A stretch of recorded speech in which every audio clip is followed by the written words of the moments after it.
Price lord. ದೇವರ ಅತಿ ಪರಿಶುದ್ಧ ನಾಮಕ್ಕೆ ಸ್ತೋತ್ರವಾಗಲಿ. ಮತ್ತೊಂದು ದಿನವನ್ನು ಕಾಣುವಂತೆ ದೇವರು ನಮಗೆ ಸಹಾಯ ಮಾಡಿದ್ದಕ್ಕಾಗಿ ಸ್ತೋತ್ರ. ಆತನು ಮಾಡಿದ ಎಲ್ಲ ಉಪಕಾರಗಳಿಗಾಗಿ, ಎಲ್ಲ ಆಶೀರ್ವಾದಗಳಿಗಾಗಿ ದೇವರಿಗೆ ಸ್ತೋತ್ರವನ್ನು, ಮಹಿಮೆಯನ್ನು ಸಲ್ಲಿಸ್ತಾ ಇದ್ದೇನೆ. ಇಂದಿನ ವೇದ ಅಧ್ಯಯನಕ್ಕಾಗಿ ಒಂದು ವಾಕ್ಯವನ್ನು ಓದಿಕೊಳ್ಳೋಣ. 2 ವರ್ಷಗಳ ಪುಸ್ತಕ 7ನೇ ಅಧ್ಯಾಯ 9ನೇ ವಾಕ್ಯ.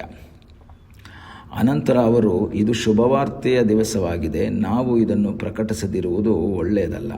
ಬೆಳಗಾಗುವವರೆಗೆ ತಡ ಮಾಡಿದರೆ ಶಿಕ್ಷೆಗೆ ಪಾತ್ರರಾದೆವು. ಆದುದರಿಂದ ಹೋಗಿ ಅರಮನೆಯವರಿಗೆ ಈ ಸಂಗತಿಯನ್ನು ತಿಳಿಸೋಣ ಎಂದು ಮಾತಾಡಿಕೊಂಡು ಅಲ್ಲಿಂದ ಹೊರಟು ಊರು ಬಾಗಿಲಿಗೆ ಬಂತು. ನಮಗೆ ಗೊತ್ತಾಗುವಂಥ ಒಂದು ಸಂಗತಿ ಅಂದರೆ, 6ನೇ ಅಧ್ಯಾಯದಲ್ಲಿ ನೋಡಬೇಕಾದ್ರೆ ಅರಾಮ್ಯರು ಸಮರ್ಯವನ್ನು ಮುತ್ತಿಗೆ ಹಾಕ್ತಾರೆ. ಆದ್ದರಿಂದ ಬರ ಬಹಳ ಘೋರವಾಗಿ ಆಗಿಬಿಡ್ತದೆ. ಘೋರವಾದ ಬರ ಆ ಊರಲ್ಲಿ ಉಂಟಾಗ್ತದೆ. ಅದರ 6ನೇ ಅಧ್ಯಾಯದ 25ನೇ ವಾಕ್ಯದಲ್ಲಿ ಓದ್ತೇವೆ, ಕತ್ತೆ ತಲೆ 80 ರೂಪಾಯಿ, ಅರಸೇರು ಪಾರಿವಾಳದ ಮಲ 5 ರೂಪಾಯಿಗೆ ಮಾರಲ್ಪಡ್ತಾ ಇದೆ.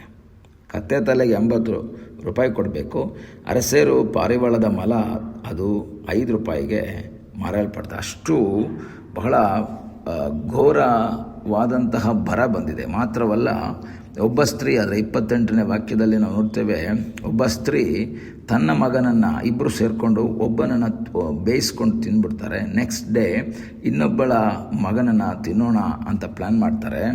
ಆಗ ಅವಳು ಬಚ್ಚಿಟ್ಬಿಡ್ತಾಳೆ. ಆವಾಗ ಮಕ್ಕಳನ್ನೇ ಬೇಯಿಸಿ ತಿನ್ನುವಷ್ಟು ಬರಗಾಲ ಬಂದಿದೆ. ಏನೂ ಇಲ್ಲದಂತಹ ಒಂದು ಸನ್ನಿವೇಶ. ಆದರೆ ದೇವರ ಸಂಧಾನದಲ್ಲಿ ಎಲೀಷನು ಒಂದು ಮಾತನ್ನು ಹೇಳ್ತಾನೆ. 7ನೇ ಅಧ್ಯಾಯ 1ನೇ ವಾಕ್ಯ, ಯೆಹೋವನ ವಾಕ್ಯವನ್ನು ಕೇಳು, ಆತನು ನಾಳೆ ಇಷ್ಟೊತ್ತಿಗೆ ಸಮರ್ಯದ ಬಾಗಿಲಲ್ಲಿ ಗೋಧಿ ಹಿಟ್ಟು ರೂಪಾಯಿಗೆ 12 ಸೇರು, ಜವೆಗೋಧಿಯು 24 ಸೇರಿನಂತೆ ಮಾರಲ್ಪಡುವು ಅಂತ ಹೇಳ್ತಾನೆ. ಇದಾಗಿ ನಮಗೆ ಗೊತ್ತು, ಊರು ಬಾಗಿಲಲ್ಲಿ 4 ಜನ ಕುಷ್ಠರೋಗಿಗಳಿರ್ತಾರೆ. ಅಲ್ಲಿ ದೇವರು ಅದ್ಭುತವನ್ನು ಮಾಡಿರ್ತಾರೆ. ಅವ್ರು ಯೋಚನೆ ಮಾಡ್ತಾರೆ, ಇಲ್ಲಿ ಕೂತ್ಕೊಂಡ್ರೂ ಸಾಯಬೇಕು, ನಾವು ಪಟ್ಟಣಕ್ಕೆ ಹೋದರೂ ಸಾಯಬೇಕು, ಹೇಗಾದರೂ ನಾವು ಪಟ್ಟಣಕ್ಕೆ ಹೋಗೋಣ, ಅರಮ್ಯರ ಬಳಿಗೆ ಹೋಗೋಣ. ಅಲ್ಲಿ ಹೋಗಿದ್ರೆ ಒಂದು ವೇಳೆ ನಮ್ಮನ್ನು ಸಾಯಿಸೋದಾದರೆ ಸಾಯಿಸಲಿ, ಅಕಸ್ಮಾತ್ ಅವ್ರಿಗೇನಾದರೂ ಕರುಣೆ ತೋರಿದ್ರೆ ಅವರು ನಮಗೆ ಸಹಾಯ ಮಾಡಲಿ ಅಂತ ಹೇಳಿ ಇವರೇನು ಮಾಡ್ತಾರೆ, ಹೊರಟೋಗ್ತಾರೆ.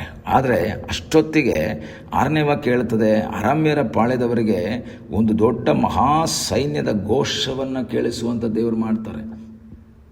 ಆಗ ಅವರು ಭಯ ಪಡ್ತಾರೆ. ಯಾರ್ಯಾರನ್ನೋ ಕರ್ಕೊಂಡು ಯುದ್ಧಕ್ಕೆ ಬರ್ತಾ ಇದ್ದಾರೆ ಇಸ್ರಾಯೇಲ್ರು ಅಂತ ಹೇಳಿ ಅವರು ಎಲ್ಲವನ್ನ ಬಿಟ್ಟು ಅಲ್ಲಿಂದ ಓಡೋಗಿರ್ತಾರೆ.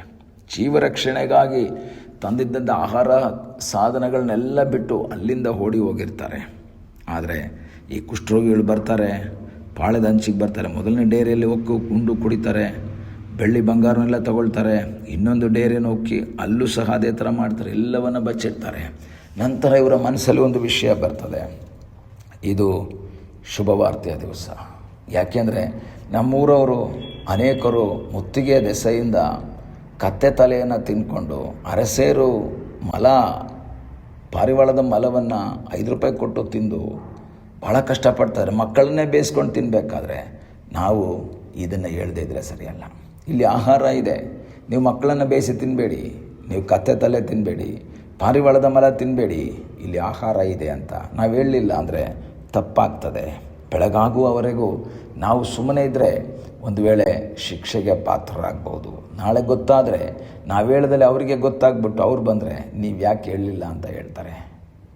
ಪ್ರಿಯ ದೇವರ ಮಕ್ಕಳೇ, ನನ್ನನ್ನು ನಿಮ್ಮನ್ನು ದೇವರು ಕರೆದಿದ್ದಾರೆ. ಎಷ್ಟೋ ಆಶೀರ್ವಾದಗಳನ್ನು ದೇವರು ನಮಗೆ ಕೊಟ್ಟಿದ್ದಾರೆ. ದೇವರು ನಮ್ಮ ಜೀವಿತದಲ್ಲಿ ಅದ್ಭುತವನ್ನು ಮಾಡಿದ್ದಾರೆ. ದೇವರ ಒಂದು ಮಹಾಕೃಪೆ ನಮ್ಮೆಲ್ಲರ ಮೇಲೆ ಇದ್ದುದಕ್ಕಾಗಿ ಸ್ತೋತ್ರ.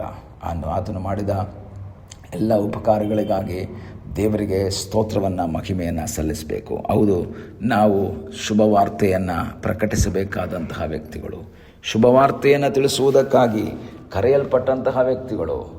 ನಿಮ್ಮ ಜೀವಿತದಲ್ಲಿ ದೇವರು ಕೊಟ್ಟಂತಹ ಸಂತೋಷ, ಸಮಾಧಾನವನ್ನು ಅನೇಕರಿಗೆ ತಿಳಿಸಬೇಕು. ಎಷ್ಟೋ ಜನಕ್ಕೆ ಈ ಸಂತೋಷ ಇಲ್ಲ, ಎಷ್ಟೋ ಜನಕ್ಕೆ ಈ ಸಮಾಧಾನ ಇಲ್ಲ.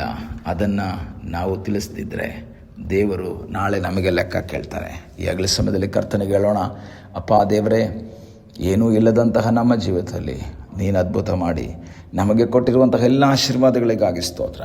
ಆ ಆಶೀರ್ವಾದವನ್ನು ನಾವು ಮಾತ್ರ ಇಟ್ಕೊಳ್ಳದೆ ದೇವರೇ, ನಿನ್ನ ವಾಕ್ಯವನ್ನು ಅನುಸರಿಸಿ ಅನೇಕರಿಗೆ ಈ ಸತ್ಯವನ್ನು, ಈ ಶುಭವಾರ್ತೆಯನ್ನು ತಿಳಿಸುವ ಹಾಗೆ ನಮಗೆ ಸಹಾಯ ಮಾಡು ಎಂಬುದಾಗಿ ನಾವು ಪ್ರಾರ್ಥಿಸೋಣ. ಅದ್ಭುತ ಮಾಡುವಂತಹ ಸರ್ವಶಕ್ತನಾದ ಒಬ್ಬ ದೇವರಿದ್ದಾನೆ. ಜಯ ಕೊಡುವಂತಹ ಒಬ್ಬ ದೇವರಿದ್ದಾನೆ. ನಮಗಾಗಿ ಕಾರ್ಯವನ್ನು ಮಾಡುವ ಸರ್ವಶಕ್ತನಾದ ಒಬ್ಬ ದೇವರಿದ್ದಾನೆ. ಈ ಬೆಳಗಿನ ಸಮಯದಲ್ಲಿ ಕರ್ತನಿಗೆ ಹೇಳೋಣ, ಕರ್ತನೆ, ನೀನು ಮಾಡಿದ ಎಲ್ಲ ಉಪಕಾರಗಳಿಗಾಗಿ, ನೀನು ಮಾಡಿದ ಎಲ್ಲ ಆಶೀರ್ವಾದಗಳಿಗಾಗಿ ನಾವು ನಿನಗೆ ಸ್ತೋತ್ರವನ್ನು, ಮಹಿಮೆಯನ್ನು ಸಲ್ಲಿಸ್ತಾ ಇದ್ದೇವೆ. ಹೌದು, ಆ ಕುಷ್ಠರೋಗಿಗಳು ಹೋಗಿ ಜನರಿಗೆ ಹೇಳ್ತಾರೆ. ಅವರೆಲ್ಲರೂ ಬರ್ತಾರೆ, ದೇವರು ಮಾಡಿದ ಅದ್ಭುತಗಳನ್ನು ನೆನೆಸಿ ಎಲ್ಲರೂ ಸಂತೋಷವಾಗ್ತಾರೆ. ಬರ ನೀಗ್ತು, ಆಶೀರ್ವಾದ ಅವರಿಗೆ ಸಿಕ್ತು, ಹೊಟ್ಟೆ ತುಂಬ ಊಟ ಆಯಿತು, ಮಕ್ಕಳನ್ನು ತಿನ್ನೋದು ಬೇಡ. ಈ ದಿವಸ ನಾವು ಇತರರಿಗೆ ಈ ವಿಷಯವನ್ನು ತಿಳಿಸೋದಾದರೆ ಅನೇಕರು ಈ ಸತ್ಯವನ್ನು ತಿಳ್ಕೊಳ್ತಾರೆ, ಅನೇಕರು ಕರ್ತನನ್ನು ಕಂಡುಕೊಳ್ತಾರೆ, ಅನೇಕರು ನಮ್ಮ ಜೀವಿತದಲ್ಲಿ ದೇವರು ಮಾಡಿದಂಥ ಅದೇ ಆಶೀರ್ವಾದವನ್ನು ಅವರ ಜೀವಿತದಲ್ಲಿ ಕಾಣುವಾಗ ಅವರು ಸಂತೋಷವಾಗ್ತಾರೆ. ಅನೇಕರಿಗೆ ಸತ್ಯವನ್ನು ತಿಳಿಸುವಂತೆ ದೇವರು ನಮಗೆ ಸಹಾಯ ಮಾಡಲಿ. ಪ್ರಾರ್ಥಿಸೋಣ. ನಮ್ಮನ್ನು ಬಹಳವಾಗಿ ಪ್ರೀತಿ ಮಾಡುವ ಪರಲೋಕದ ತಂದೆಯಾದ ದೇವರೇ, ಈ ಸಮಯಕ್ಕಾಗಿ ಸ್ತೋತ್ರ. ಈ ಸಮಯದಲ್ಲಿ ಮತ್ತೊಂದು ಆವರ್ತಿ ನಿನ್ನ ಸನ್ನಿಧಾನದಲ್ಲಿ ನಾವು ಬಂದಿದ್ದೇವೆ. ತಲೆಬಾಗಿರುವಂತಹ ಪ್ರತಿಯೊಬ್ಬೊಬ್ಬರನ್ನ ಕರ್ತನೆ ಆಶೀರ್ವಸು ಅಪ್ಪ. ಶುಭ ವಾರ್ತೆಯನ್ನು ಅವರ ಜೀವಿತದಲ್ಲಿ ಹೊಂದಿದಂಥ ಆಶೀರ್ವಾದಗಳನ್ನು ಇತರರಿಗೆ ತಿಳಿಸಿ ಅನೇಕರನ್ನು ನಿನ್ನ ಬಳಿಗೆ ನಡೆಸುವ ಹಾಗೆ ನೀನು ಅವರಿಗೆ ಕೃಪೆ ಮಾಡು ಎಂಬುದಾಗಿ ನಾವು ಪ್ರಾರ್ಥಿಸ್ತೇವೆ. ಪ್ರಾರ್ಥನೆಯನ್ನು ಕೇಳಿದ್ದಕ್ಕಾಗಿ ನಿನಗೆ ಸ್ತೋತ್ರ. ಯೇಸುವಿನ ಮುದ್ದಾದ ಹೆಸರಿನಲ್ಲಿ ಬೇಡಿಕೊಳ್ಳುತ್ತೇವೆ ನಮ್ಮ ಪ್ರೀತಿಯ ತಂದೆಯೇ. ಆಮೇನ್. God bless you.